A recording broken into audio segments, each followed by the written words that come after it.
शर्मा जी। राधा वल्लभ से यवन बोलते हैं जी। महाराज जी, आपके चरणों में कोटि कोटि प्रणाम। महाराज जी, रामचरितमानस में छुपाई है, तपबल रचहि प्रपंच विधाता, तपबल विष्णु सकल जग त्राता, तपबल शंभु करहि संघारा, तपबल शेषु धरई भई मही भारा। महाराज जी, हम कौन से अपने जीवन में ऐसा तप करें जिससे हमें भौतिक और लौकिक सुखों की प्राप्ति हो और भगवान श्री हरि के प्रिय अपने धर्म में चलने के मार्ग वृत्ति में जो कठिनाइयां आती हैं उनको सहजा, इसी को तपस्या कहते हैं। जैसे आप गृहस्थ धर्म में हो, आपको कोई अलग से अनुष्ठान नहीं करना, आप एक पत्नी का नियम लीजिए, विश्व की किसी अन्य माता बहन की तरफ काम भाव ही ना आने दीजिए, अपनी पत्नी में सिर्फ काम भाव रहे। अधर्म का पैसा कभी स्वीकार मत कीजिए, अपने कार्य क्षेत्र में कभी बेईमानी मत कीजिए, अपने कार्य को भरपूर कीजिए और नाम जप कीजिए। इसमें जो विघ्न आएगा उसको सह जाइए, उसे तप कहते हैं।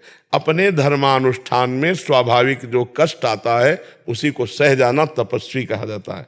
समझ रहे हो? अपने धर्मानुष्ठान में 3 बजे उठे, स्नान करके बैठ गए, 5 बजे तक भजन किया, फिर ऑफिस की तैयारी की, ऑफिस चले गए, या व्यापार या किसानी जो कार्य है, अपने धर्म के अनुष्ठान में जो कष्ट मिलता है उसको सह जाना ही तपस्या कहते हैं। सहना ही, सहनशीलता ही तपस्या है। सह जाना, भूख प्यास गर्मी सर्दी मान अपमान, इन सब को सह जाना ही तप है। तो अब जितना सह पाओ उतने ही तपस्वी कहे जाओगे। बाहरी आग तो सह गए, लेकिन अंदर की कामाग्नि को नहीं सह पाए, क्रोधाग्नि को नहीं सह पाए, मोह को नहीं, अहंकार को नहीं सह पाए। इन अग्नियों को सहो। अपने धर्मानुष्ठान में आंतरिक जो ताप देने वाली अग्नियां हैं, इनको सह जाओ, वही बस सबसे बड़ा तपस्वी है। ठीक है जी। हर्षिता पुरी जी, देहरादून से। राधे राधे। राधे राधे। श्री हरिवंश महाराज जी, आपके चरणों में कोटि कोटि प्रणाम। महाराज जी, पिछले कुछ दिनों से आपकी कृपा से, श्री जी की कृपा से घर में भागवतिक माहौल हुआ है और माता पिता के प्रेरित करने पे मैं नाम जप करना शुरू किया हूँ। महाराज जी, आप पूछ रहे हैं कि भाव के बिना नाम जप से भी लाभ मिले? बिल्कुल परम लाभ, अवश्य लाभ मिलेगा। जैसे हमारा चिंतन कहीं और हो, हम भोजन पा रहे हैं, तुम्हारा पेट भरेगा कि नहीं भरेगा? पेट तो भर जाएगा ना। पेट भर जाएगा कि नहीं भर जाएगा? हाँ, तो हमारा मन कहीं और लगा हुआ है, हम राम राम जप रहे हैं, कृष्ण कृष्ण जप रहे हैं, तो हमारा काम हो जाएगा। हमारी भगवत प्राप्ति की यात्रा चल रही है। दूसरा उदाहरण, जैसे अग्नि में दाहिका शक्ति है, जलाने की शक्ति है। प्यार से छुओ तो जल जाओगे, श्रद्धा से, अश्रद्धा से, या कोई छुआ दे, उसमें जलाने की शक्ति है, दाहिका शक्ति, वो तुम्हें जला ही देगी। जहर में मारने की शक्ति, श्रद्धा से पी जाओ या धोखे से पी जाओ या कोई जबरदस्ती पिला दे, तुम मर ही जाओगे। ऐसे नाम में अपार शक्तियां हैं। भाव कुभाव अनख आलसहु, नाम जपत मंगल दिशि दसहु। परम कल्याण हो जाएगा, मन लगे न लगे। मन लगे या ना लगे, जब हम नाम जप करेंगे तो सब स्थितियां अपने आप आ जाएंगी।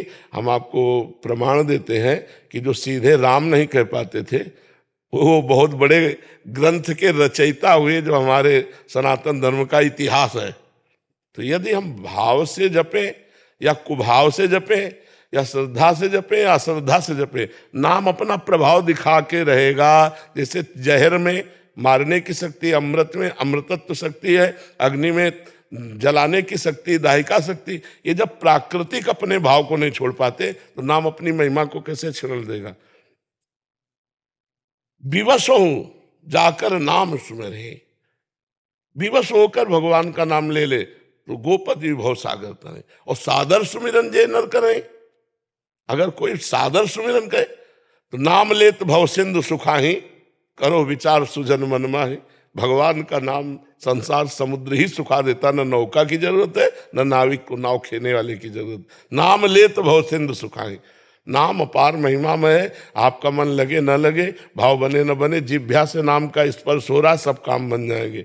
जैसे 2 लकड़ियों के घर्षण से अग्नि पैदा हो जाती है, अरण्य मंथन, ऐसे ही राम नाम या कृष्ण नाम, राधा नाम, हमारी जिह्वा, इन दोनों का घर्षण होता रहे, राधा राधा राधा राधा राधा, इससे दिव्य शक्ति प्रकट हो जाएगी। सब अध्यात्म का ज्ञान हो जाएगा, सब अध्यात्म की वृत्तियां आ जाएंगी। एडवोकेट परीक्षित शर्मा जी, दिल्ली से। राधे राधे। महाराज जी, आपके चरणों में कोटि कोटि प्रणाम। प्रभु जी, आपके द्वारा दिए गए भागवतिक उपदेशों से मन का भय समाप्त हो गया है। प्रतिदिन राधा नाम जप करता हूँ। इसके पश्चात यदि कोई बदमाश या अपराधी आता है तो उसके केस को नहीं लेता, किंतु कई बार आपराधिक प्रवृत्ति के लोग मुझे पहचानकर भोला बाला बनकर शराफत का चोला ओढ़कर खुद को किसी मामले में झूठा फंसा बताकर मुझसे केस दे देते हैं। मुझे बाद में पता चलता है कि वो व्यक्ति वास्तव में गलत था। तब तक हमारे द्वारा उसकी हर संभव मदद की जा चुकी होती है। ऐसे में हमारे द्वारा किया गया ये कर्म भगवत प्राप्ति में बाधा बनेगा? अब उसकी काट हम आपको बता रहे हैं। जब कोई ऐसा व्यक्ति आवे तो मतलब कोई भी व्यक्ति आवे, अब आपको पूरी काट बता रहे हैं।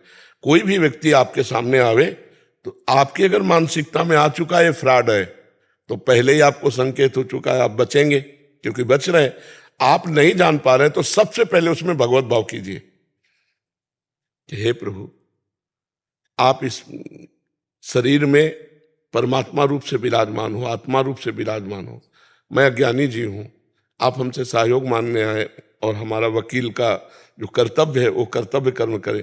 प्रभु, आप सही हैं या गलत मुझे बिल्कुल पता नहीं, आप चाहो तो मुझे बता सकते हो। अंदर से प्रार्थना। और यदि आप संकेत नहीं करेंगे तो अब मैं अपने कर्तव्य के अनुसार इसका सहयोग करने जा रहा हूं, मुझे दोषी न ठहराया जाए। अंदर की बात है, कहने की कुछ बात नहीं। कितना भी बड़ा केस होगा, चूंकि आपने पहले भगवान से प्रार्थना की, सबका न्याय भगवान करने वाले, तो आप गलत नहीं माने जाएंगे। ईमानदारी से यदि आप ऐसा करोगे तो आपका जो कर्तव्य कर्म है वो आपको नीचे नहीं गिरने देगा, क्योंकि आपने पहले भगवान माना है। और भगवान है, जैसे पंखा बिना बिजली के नहीं चल सकता, हाइड्रोजन बिना बिजली के नहीं जल सकता, ऐसे ही बोलना, देखना, चलना फिरना जो हो रहा है ये ईश्वरी शक्ति से हो रहा है। सबके अंदर ईश्वर का पावर विराजमान है, तो हम उसी पावर को पहले प्रार्थना कर दें। तो आप कभी छल कपट हो जाने पर भी आप फंसेंगे नहीं। आपके ऊपर दावा नहीं पेश किया जा सकता, क्योंकि भगवान से आपने डायरेक्ट पहले बात की है। भगवान सुन रहे हैं आपकी बात, अंदर ही बैठे, जहां से बात उठती है वहीं भगवान सुन रहे हैं। तो हमारी बात मान गया, अब आपको कोई फंसाव नहीं रहेगा। अगर दिमाग में आ जाता है आदमी फ्रॉड है तो आप ले ही नहीं रहे। अगर हमारे दिमाग में नहीं आ रहा तुम पहले कि भगवान इसके अंदर भी है, एक सेकंड, और हे भगवान, यदि आदमी जो बाह्य आचरण से और आप उसके अंदर बैठे हैं तो या मुझे संकेत कर दीजिए, नहीं अब आप जिम्मेदार होंगे, अब मैं अपने कर्तव्य का पालन करने के लिए इसका सहयोग कर रहा हूं। खत्म खेल। पक्की बिल्कुल सिद्धांत की बात समझ लो, आप कहीं फेल नहीं होंगे। ठीक है? राधे राधे महाराज जी। महाराज जी, मैं 13 वर्ष की थी जब मेरे मम्मी पापा का अलगाव हो गया। घर में झगड़े और टेंशन की वजह से मेरे अंदर एक डर सा बैठ गया कि मुझे सब कुछ नेगेटिव नजर आता है। मेरे रिश्ते चाहे कितने भी अच्छे क्यों ना हो, मुझे तब भी यही लगता है कि मेरे साथ अंत में कोई नहीं रहेगा। मुझे ऐसा लगता है कि मैं जीवन में कुछ। हाँ ठीक है, अच्छा है, कोई गलत नहीं है। अब हम इसको सही रास्ते में लाएं। जैसे हमारे कि कोई मेरा नहीं है, सब स्वार्थ में है, तो कोई तो मेरा है ना, हम उसकी खोज करें। जो हेतु रहित जग जुग उपकारी, तुम तुम्हार सेवक असुरारी। भगवान और भगवान के प्रेमी भक्त, जो वास्तविक भगवान के प्रेमी भक्त हैं, वो सदैव हमारे हैं। वो स्वार्थ रहित है, नहीं तो सुर नर मुनि सबकी आ रीति, स्वार्थ लाग करे सब प्रीति। और तुम तुम्हार सेवक असुरारी, स्वार्थ रहित जग जुग उपकारी। इस संसार में जुग माने दो केवल परोपकार की भावना, केवल भगवान और भगवान में डूबे हुए भगवान के भक्तजन। अगर ये बात दिमाग में बैठ जाए कि मेरा कोई नहीं तो श्री कृष्ण मेरे हैं, फिर आप देखो चलते फिरते उठते बैठते आपको अनुभव में आने लगेगा कि श्री कृष्ण आपके आसपास है, श्री कृष्ण आप में है, आप श्री कृष्ण में है। बहुत बढ़िया स्थिति आ जाएगी। उसे निगेटिव में क्यों ले जाओ? कोई चीज आई है तो उसको हम सजा करके प्रयोग करें ना, उजाड़ के क्यों फेंक दे। अगर नकारात्मक सोच आई तो उसको हम सजा देते हैं। संसार में कोई मेरा नहीं, तो कोई तो है, वो प्रभु मेरे हैं। अगर प्रभु मेरे हैं तो जहाँ पर कृपा राम की हुई ता पर कृपा करे सब कोई। फिर सब में प्रभु है तो सब प्यारे हैं, सब लाडले हैं, बहुत आनंद आ जाएगा। और नकारात्मक सोच ज्यादा बढ़ गई तो डिप्रेशन आ जाएगा। तो हम डिप्रेशन में क्यों पहुंचे, हम आनंद में पहुंचे ना। जब सब जगह से ठोकर लग जाए, कोई दरवाजा ना दिखाई दे, तो एक दरवाजा है भगवान का, जो गले लगाते हैं। और भगवान प्यार कर लिए तो सारा संसार प्यार करेगा। देखो ना, सुबह क्या होता है, रात्रि के 2 बजे होते हैं, कभी कभी शरीर की अस्वस्थता वत लगता है कि यार आज मैं नहीं जा पाऊंगा, लेकिन ये ध्यान कहाँ कहाँ से लोग आए होंगे, केवल वो एक बार तो फिर निकल पड़ते हैं। और जब देखते हैं सबके चेहरे प्रसन्न, सबके चेहरे आनंदित, ये जो सबका प्यार मिल रहा है ये मेरे भगवान का प्यार मिल रहा है। इतने रूपों में मेरे भगवान आकर मुझे प्यार दे रहे हैं, क्योंकि जिंदगी में किसी प्यार को स्वीकार नहीं किया, न माँ के प्यार को, न पिता के, न भाई को, न संसार के, न किसी सुख को, जिंदगी में नहीं। तो भगवान इतने रूपों में प्यार देते हैं, बच्ची बच्चा बूढ़ा, कोई नाच रहा है, कोई रो रहा है, कोई आनंदित हो रहा है, कोई मतलब हर एक दृश्य अलग होता है। तो हृदय आनंदित रहता है कि भगवान इतने रूपों में हमें प्यार दे रहे हैं। तो हम निगेटिव को पॉजिटिव में बदले, प्रभु के सिवा मेरा कोई नहीं। तो प्रभु जब प्यार करने लगेंगे तो सब रूपों में प्रभु प्यार करने लगेंगे, फिर निगेटिव रह ही नहीं जाएगा। हर परिस्थिति में भगवान का प्यार नजर आता है। अगर हम भगवान से जुड़े हैं तो हम कह रहे हैं कदम कदम पे भगवान का प्यार दिखाई देता है, दुलार दिखाई देता है। हम भगवान से